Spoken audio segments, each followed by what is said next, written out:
हाय, स्वागत है आपका एक और नई वीडियो के अंदर। पिछली वीडियो में हम लोग डिस्कस किया था कि कैसे पूरी स्ट्रैटेजी रहने वाली है। अगर आपने वो वीडियो नहीं देखी है तो नीचे डिस्क्रिप्शन में मैंने लिंक दे दिया है, आप देख सकते हो। क्योंकि दिसंबर आ गया भाई, पढ़ना चालू कर दो अगर अभी तक पढ़ाई नहीं शुरू की है, वरना आगे दिक्कत होगी, सच में होगी। उस वीडियो में मैंने ये भी कहा था कि मैं हर एक सब्जेक्ट की पर्टिकुलर वीडियो अलग से लाऊंगा। इसमें हम उस सब्जेक्ट के बारे में पूरा का पूरा बात कर रहे होंगे। उस सब्जेक्ट को कैसे पढ़ना है, उस सब्जेक्ट को कैसे टैकल करना है, उस सब्जेक्ट की पूरी जानकारी हम लोग उस वीडियो में दे रहे होंगे। तो आज इस वीडियो में हम लोग बात करने वाले हैं बिजनेस स्टडीज के बारे में। कैसे बिजनेस स्टडीज में अच्छा स्कोर किया जाता है। कैसे मैंने स्कोर किया था 93, जबकि प्री बोर्ड में जस्ट पास हुआ था मैं। कैसे इतने कम टाइम में बिजनेस स्टडीज को तैयार करना चाहिए, सारी बातें आज डिस्कस करूंगा। एक और इम्पोर्टेंट बात, इस वीडियो को मैं स्ट्रैटेजिक वे में नहीं रखूंगा, खाली आपको पॉइंट्स नहीं बताऊंगा कि आप ये अपनी स्टडीज में कर सकते हो, ये बातें ध्यान रख सकते हो। ठीक है, तो वीडियो को स्टार्ट करते हैं। इसको एक स्टोरी वे में मैं समझाने का ट्राई करूंगा कि हाउ आई स्कोर्ड 93। चलिए वीडियो को स्टार्ट करते हैं। ये वीडियो सिर्फ उन विद्यार्थियों के लिए है जिनको बिजनेस स्टडीज मुश्किल लगती है। अगर आपको बिजनेस स्टडीज हलवा लगती है तो आप इस वीडियो को देख के अपना समय बर्बाद ना करें। धन्यवाद। तो वीडियो को शुरू करते हैं। 12th में अभी आप लोगों को पता होगा, जब 12th के स्टार्टिंग में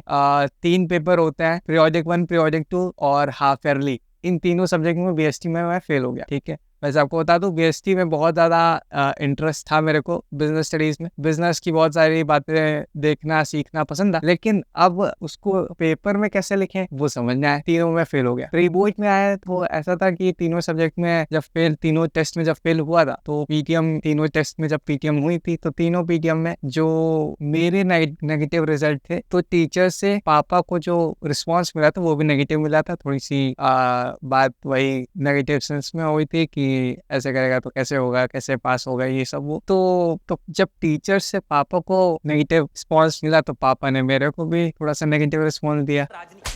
भाई प्री बोर्ड आते आते, पहला प्री बोर्ड था हमारा, तो प्री बोर्ड आते आते तो मेरे अंदर तो ऐसा आ गया था कि भाई अब तो यार पास होके ही दिखाएंगे, पास होने ही होना है इसमें। तो प्री बोर्ड में क्या हुआ कि मैंने पिछली वीडियो में बताया था कि अपनी प्री बोर्ड में मैं कभी भी पूरा सिलेबस नहीं पढ़ के जाता था। ठीक है, क्योंकि जितना ज़्यादा पढ़ेंगे तो और ज़्यादा माइंड में बहुत सारी चीज़ें आ जाएंगी एक साथ ही, नई नई, तो उसको एब्जॉर्व करने में टाइम लगेगा और हो सकता है पेपर में थोड़ा सा गड़बड़ भी हो जाए। तो मैंने पार्ट ए बिजनेस स्टडीज का, जिसमें 8 चैप्टर होता है, 1 to 8, वो पढ़ के मैं गया था। पार्ट बी मैंने नहीं पढ़ा था। मतलब 60 मार्क्स का मैं पढ़ के गया था, 20 मार्क्स का नहीं पढ़ के गया था मैं। 60 मार्क्स से मेरे को अपने से एक्सपेक्टेड था कि मैं 50 से ज़्यादा ही नंबर लाऊंगा। अब जब मैं एग्जाम दे के आया, बढ़िया मैंने एग्जाम दिया, बढ़िया एकदम प्रेजेंटेशन करी, पेपर में फ्लो चार्ट बनाया, सब कुछ बढ़िया हो गया। ठीक है, बढ़िया करके आया मैं। अब मेरे हिसाब से मेरे को 50 से ऊपर मिलने वाले थे। मैंने बढ़िया लिखा है, मैंने बढ़िया प्रेजेंट किया आंसर को, लेकिन जब रिजल्ट आया तो टीचर ने मेरे को मार्क्स दिए थे 27। जस्ट पासिंग मार्क्स होता है। अगर आप सीबीएसई से हो तो आपको पता है प्री बोर्ड 80 नंबर का होता है और उसका जो पासिंग मार्क्स होता है वो 27 होता है, मतलब जस्ट पास। 26 तो फेल होता है। तो वो मार्क्स देख के थोड़ा सा अंदर से ऐसा लगा, यार ये क्या यार,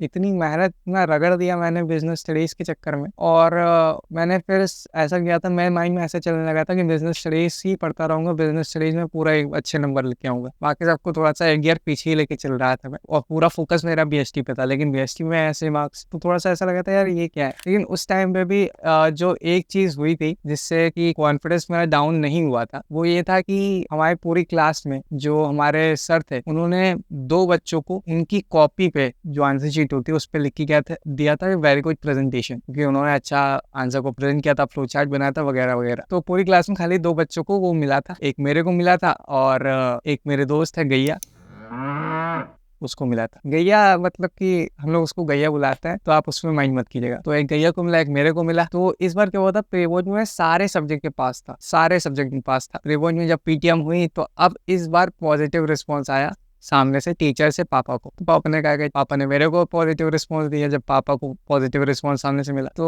वहाँ पे भी टीचर ने इनकरेज किया कि भाई ठीक जा रहा है तू, अब तू सही ट्रैक पे, अब तू चलता रहे और ऐसे ही आ जाएंगे मार्क्स बढ़िया तरीके से आपके। ठीक है, तो टीचर ने ये बोला, पॉजिटिव रिस्पॉन्स मेरे को भी मिला, पापा को भी मिला सामने से टीचर से। तो अब क्या हुआ कि पापा भी वैसे ठीक से बात कर रहे, प्यार से बात कर रहे। मैंने कहा ठीक है यार। अब ऐसा था कि अब मेरी नजर प्री बोर्ड सेकंड पे थी कि इसमें और अच्छा परफॉर्म करना है, जो जो गलतियां थी उसको नहीं दोहराना दोहरानी है। जो 2 गलतियाँ मैंने नोट की थी पिछले प्री बोर्ड फर्स्ट में, वो ये थी कि मेरे को एक तो राइटिंग स्किल मेरी बहुत खराब, मतलब कि जो मैं सोच रहा हूँ वो मैं लिख नहीं पा रहा हूँ आंसर शीट पे अपने, जो मैं आंसर बना रहा हूँ वो भी नहीं लिख पा रहा हूँ। तो ये पहली गलती थी। दूसरी गलती ये थी कि केस स्टडी को मैं समझ नहीं पा रहा था। केस स्टडी में जो पॉइंट बोल रहे थे मैं वो ढूंढ नहीं पा रहा था कि आप केस स्टडी तो पढ़ ली, लेकिन मैं मेरे को समझ ही नहीं आ रहा कौन सा पॉइंट आप मेरे को एक्सप्लेन करना है इसमें। तो वो कीवर्ड्स की गलती, ठीक है, ये हुई थी जो मैं ध्यान रख के सेकंड प्री बोर्ड में गया। मैं सेकंड प्री बोर्ड के बाद मेरे को लगा पीटीएम होगी, इतनी मेहनत करके सारे एग्जाम बढ़िया तरीके से दिए हैं तो अब पीटीएम में और अच्छा रिस्पॉन्स मिलेगा। तो उसमें क्या हुआ कि पीटीएम हुई नहीं, क्योंकि प्रैक्टिकल्स आ गए थे और जस्ट प्रैक्टिकल के बाद बोर्ड था, डेट शीट आ चुकी थी, तो पीटीएम हुई नहीं उसकी प्री बोर्ड सेकंड की। जब पीटीएम नहीं हुई, जब रिजल्ट नहीं बताया गया प्री बोर्ड सेकंड का, तो मेरे को ये नहीं पता चला कि मेरी ये चीजें राइटिंग स्किल और केस स्टडी था वो मेरा इंप्रूव हुआ है कि नहीं, मेरे को ये पता ही नहीं चला। लेकिन फिर भी अब कुछ कर नहीं सकते थे इसके बारे में। तो प्री बोर्ड के बाद अब बोर्ड आ गया था, तो बोर्ड में मैंने पूरा सब्जेक्ट ऑब्वियस सी बात है पढ़ना था, लेकिन मैंने इसमें भी 2 चैप्टर नहीं पढ़े। वो थे पहला chapter nature and significance of management और बिजनेस एनवायरनमेंट। ये दोनों चैप्टर मेरे को बहुत अजीब लगता था, गंदा लगता था, और तब मैं ऐसे सोचता था कि जो आ रहा है खाली वही कर लो, बाकी ना नहीं करना है। तो मैं सोच के तो चल रहा था कि मैं बहुत अच्छे नंबर लाऊंगा इसमें, 90+ तो लाना ही है। तो बोर्ड से पहले जब मैं अपने ये सारे चैप्टर पढ़ चुका था, कोई एक बार रिवाइज कर चुका था, तो अब मेरे को ये पता करना था कि मेरे को केस स्टडी समझ में आ रही है कि नहीं और मेरी राइटिंग स्किल्स अब कैसी हैं। तो ये टेस्ट करने के लिए मैंने 2 सैम्पल पेपर दिए थे, जो मॉक टेस्ट सैम्पल पेपर जो भी कह लो आप उसे, ठीक है। तो 2 सैम्पल पेपर दिए तो मेरे को समझ में आया कि हाँ अब केस स्टडी थोड़ी इंप्रूव हो गई है, राइटिंग स्किल भी थोड़ी इंप्रूव हो गई है। तो जो मेरी 2 गलतियां थी वो अब मैंने उसको सुधार लिया है, ठीक है। अब बोर्ड आता है, बोर्ड का पेपर जब देख के आता है बाहर, तो मेरे से ज्यादा मेरे दोस्त को कॉन्फिडेंस होता है कि वाह पूरे नंबर है, क्योंकि लगातार उससे बात हो रही है और उससे एकदम चौड़ में मैं कह रहा कि हाँ भाई पूरे नंबर, ठीक है। मेरे ज्यादा उसको कॉन्फिडेंस आ गया कि यार ये तो अब पूरे नंबर लाएगा बीएसटी में, मतलब कि पूरे फुल 100 आउट ऑफ 100। तो यार ये भी कुछ ऐसी ही थी। और जैसे कि मैंने कहा कि 2 चैप्टर मैंने नहीं पढ़े थे। अब जो 7 नंबर कटे, अब वो कैसे कटे वो आपको बताओ। 7 नंबर कहाँ कटे थे, 3 MCQ गलत हो गए थे, ठीक है। और ये 3 MCQ मेरे को बाहर आके ही पता चल गया था कि 3 MCQ गलत हो गए। 2 MCQ, 2 था बिजनेस एनवायरनमेंट से और 1 था मैनेजमेंट चैप्टर से, और ये 3 MCQ गलत हो गए। और जो 5 नंबर गलत हुए, 5 नंबर जो कटे मेरे, वो कोई क्वेश्चन में छोड़ के नहीं आया था, वो इस वजह से कटे हैं कि जो राइटिंग स्किल मेरी अच्छी नहीं थी, ठीक है। तो राइटिंग स्किल मैंने कहा कि अब इतनी भी इम्प्रूव मैं नहीं कर सकता था कि पूरी अच्छी कर लो। 5 नंबर जो टीचर ने उसी में काटे हैं, कि कोई आंसर मैंने स्किप किया नहीं था और कोई गलत था नहीं मेरा MCQ, ठीक है। तो 5 नंबर वो राइटिंग स्किल की कटे हैं मेरे, ठीक है, कि मैं सही से आंसर लिख नहीं पाऊंगा, शायद ऐसा कुछ होगा। इस बार में ही मेरा काट लिया गया है और ऐसे में 93 बन। 2 चीजों पे अभी जो आपको फोकस करना चाहिए। आपकी स्टडी अभी कैसी भी चल रही है, आपने अभी कितने भी चैप्टर पढ़े हो, मैटर नहीं करता, अभी आपके पास बहुत टाइम है, ठीक है। आपको उसको कैसे पढ़ना चाहिए कि जब आपने कोई चैप्टर पढ़ा, फिर आप रियल बिजनेस